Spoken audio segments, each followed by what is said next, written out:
آج کی خاص خبر، دنیا میں تیل کا بحران، ٹرمپ نے 7 ملکوں سے مدد مانگی۔ مشرق وسطیٰ میں جاری جنگ کے درمیان دنیا کے متعدد ملکوں میں تیل کی سپلائی کی کمی تشویشناک حد تک بڑھ گئی ہے۔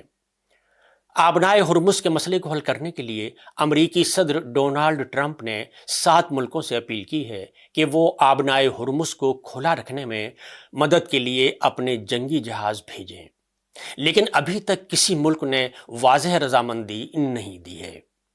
مغربی ایشیا میں جاری جنگ کے درمیان عالمی سطح پر تیل کی سپلائی کے حوالے سے خدشات بڑھ رہے ہیں۔ ادھر امریکی صدر ڈونالڈ ٹرمپ نے کہا ہے کہ انہوں نے تقریباً 7 ملکوں سے آبنائے ہرمز کو کھلا رکھنے کے لیے جنگی جہاز بھیجنے کو کہا ہے، لیکن کسی نے بھی اس معاملے میں واضح وعدہ نہیں کیا ہے۔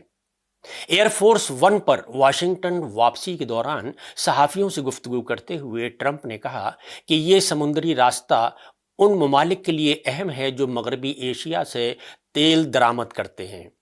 انہوں نے کہا کہ میں ان ممالک سے کہہ رہا ہوں کہ وہ اپنی سرزمین کی حفاظت کریں، کیونکہ یہ ان کے لیے زیادہ اہم ہے۔ واضح رہے کہ آبنائے ہرمز دنیا کے اہم ترین سمندری راستوں میں سے ایک ہے۔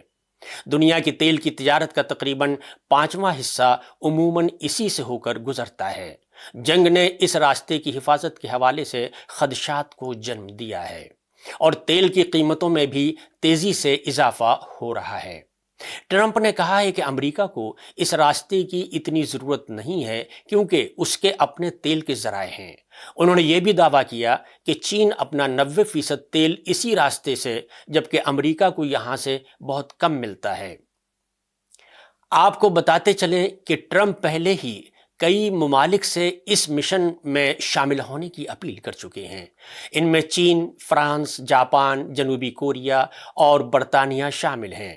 تاہم اس معاملے میں برطانوی پی ایم اسٹارمر نے ٹرمپ سے بات چیت میں کہا کہ عالمی جہاز رانی کو محفوظ بنانے کے لیے اسی سمندری راستے کو دوبارہ معمول پر لانا ضروری ہے۔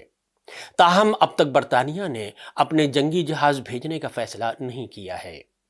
ان تمام دعووں کے درمیان ایران کے وزیر خارجہ عباس اراغچی نے کہا ہے کہ کئی ممالک نے اپنے جہازوں کو بحفاظت گزرنے کی اجازت دینے کے لیے تہران سے رابطہ کیا ہے اور کچھ ممالک کو اجازت بھی دی گئی ہے۔